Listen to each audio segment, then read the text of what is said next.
On arrive donc à la dernière classe, donc les médicaments pour traiter la maladie d'Alzheimer. Donc vous devez avoir tout de suite en tête quand on parle de cette maladie-là qu'elle est due à un déficit, à un manque d'acétylcholine. Donc d'office, les médicaments qu'on va donner, ils vont essayer d'augmenter cette quantité d'acétylcholine. Comment? Tout simplement en inhibant, en empêchant l'enzyme qui la dégrade de fonctionner. Donc l'enzyme qui dégrade l'acétylcholine s'appelle la cholinestérase. Donc c'est les médicaments pour Alzheimer, on appelle ça les inhibiteurs des cholinéstérases. Alors les effets secondaires de ces médicaments-là, donc comme je viens de vous le dire, le but, je reviens ici, le but de ces médicaments est d'augmenter la quantité en acétylcholine. Donc ça veut dire, si je reviens de nouveau au tout début du cours du système nerveux, beaucoup d'acétylcholine, ça veut dire c'est comme si on stimulait le système de repos. Donc c'est comme ça que vous arrivez à déduire les effets secondaires.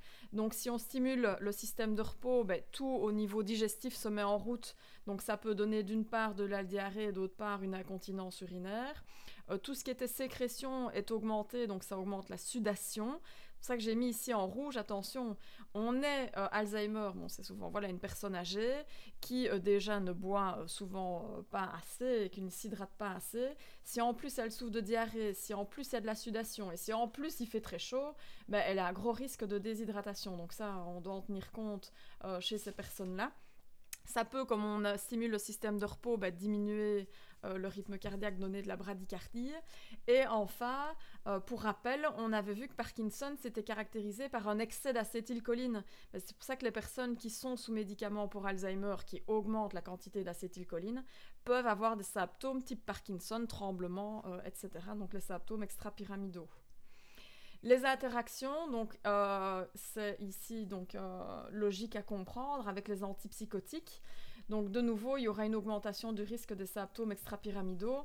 Donc si je résume ici, Parkinson est dû à un manque de dopamine, un excès d'acétylcholine.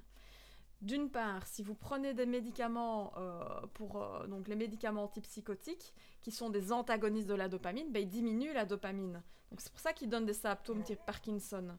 Et d'autre part, les médicaments pour Alzheimer, on vient de voir, on veut qu'ils augmentent la quantité d'acétylcholine.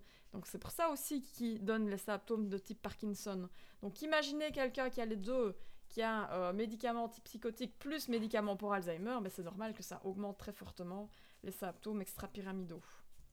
Alors, au niveau ici d'Alzheimer, il y a une plante qui est utilisée, qui est le ginkgo biloba. Donc, dans la spécialité Tanakan et Tavona, qui sont sur ordonnance parce que ça a été enregistré comme médicament pour cette indication-là. Mais vous verrez en officine qu'il y a beaucoup de compléments alimentaires qui contiennent du ginkgo et qui sont présentés donc pour stimuler la mémoire. Exemple, lors des périodes de blocus, on les voit très souvent comme ça en vitrine, en vitrine entre guillemets, en officine.